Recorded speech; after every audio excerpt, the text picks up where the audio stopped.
The pill bottle rattled in my trembling hand. The label blurred through tears I refused to let fall. My sister Lena stood in the kitchen doorway, her smirk faltering as my chest tightened, each breath a jagged shard of glass.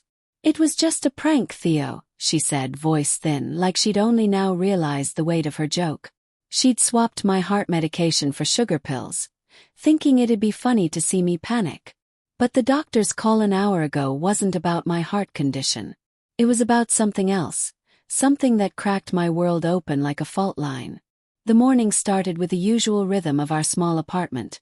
The hiss of the coffee maker, the clink of Lena's spoon against her cereal bowl, and the faint hum of the TV she always left on.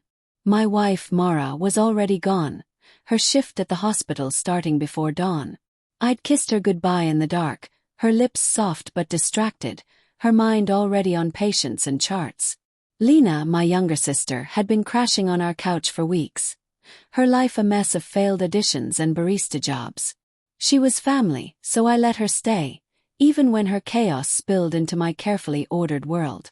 I popped what I thought was my beta blocker, the one keeping my arrhythmia in check, and swallowed it with a gulp of lukewarm coffee.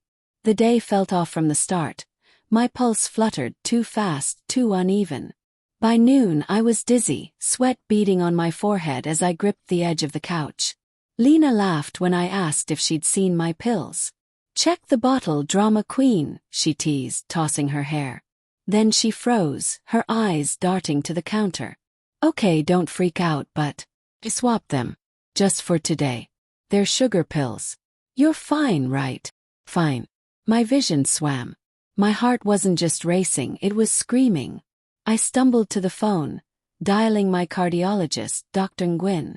Lena babbled apologies, her voice a distant buzz as I fought to stay upright.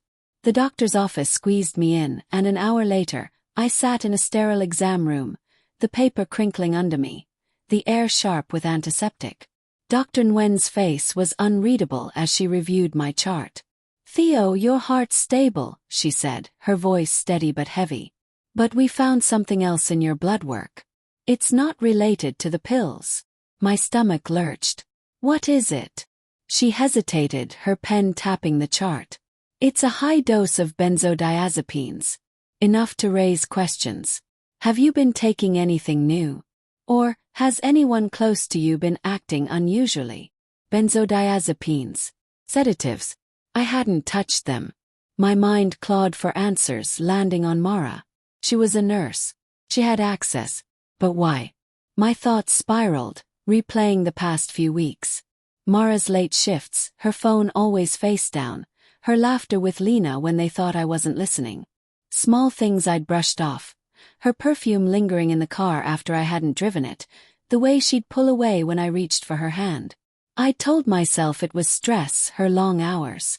But now doubt gnawed at me like a blade. Back home, Lena was pacing, her bravado gone. "I didn't mean it, Theo. I'd never hurt you." Her eyes were wide, pleading, but I barely heard her. I grabbed Mara's laptop, left open on the kitchen table, and opened her email. My hands shook as I scrolled, the screen's glow burning my eyes. There it was, a thread with someone named J. No last name, just initials. "Miss you at the hotel," one read. "Can't wait to feel you again." My throat closed. The dates lined up with her extra shifts. The room tilted, the walls closing in, the air thick with betrayal. I confronted Lena first. "Did you know?" My voice was raw, barely mine. She flinched, her hands twisting her shirt. "Know what?" she stammered, but her eyes betrayed her. She'd seen something, heard something. "Mara's been distant," she admitted. "She and that Dr. James. They're close. I thought it was just work stuff." Her voice cracked, guilt seeping through. "I didn't want to hurt you, Theo. That's why I pulled the pill thing, to distract you, make you laugh." Distract me. From my wife's affair. From the drugs in my system. My heart pounded. Not from my condition but from the weight of it all. Mara came home at dusk, her scrubs wrinkled, her smile fading when she saw my face. "What's wrong?" she asked, her voice too careful, like she was stepping around broken glass. I held up her laptop, the email still open. Who's Jay? The question hung between us, heavy as a guillotine. Her face crumpled, not with guilt but with something closer to relief, like a secret too heavy to carry. It's not what you think, she started, but her voice wavered. James and I. It just happened. I didn't mean for it to go this far. The room spun. Her words were a knife, twisting deeper with every syllable. And the drugs? Pressed, my voice shaking. The benzos in my system. Did you think I wouldn't notice? Her eyes widened, panic flashing.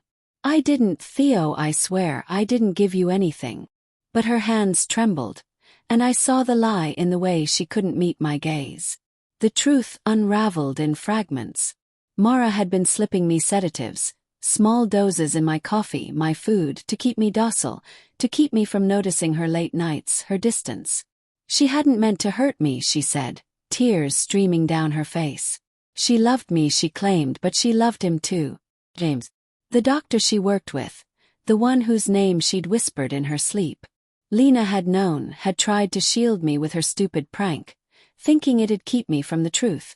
I stood in our kitchen, the place where we'd danced to old jazz records, where we'd planned a future that now felt like a lie.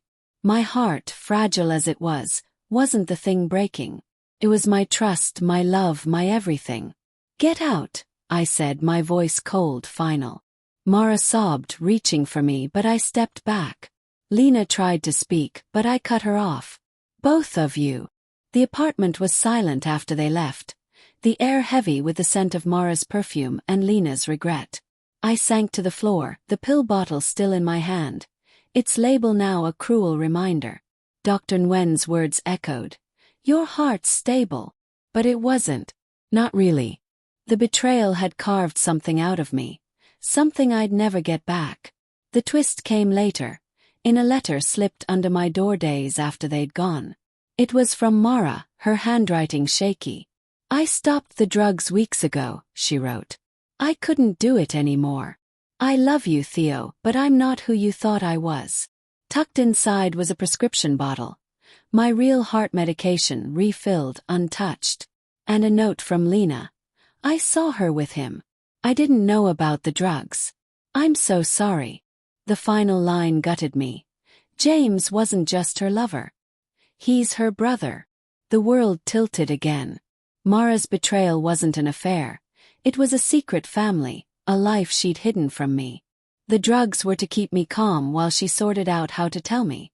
My sister's prank, her clumsy attempt to protect me, had forced the truth into the open. My heart raced, not from illness but from the unbearable weight of love twisted into lies. I clutched the bottle, the only thing in my life that hadn't betrayed me, and wondered if I'd ever trust again.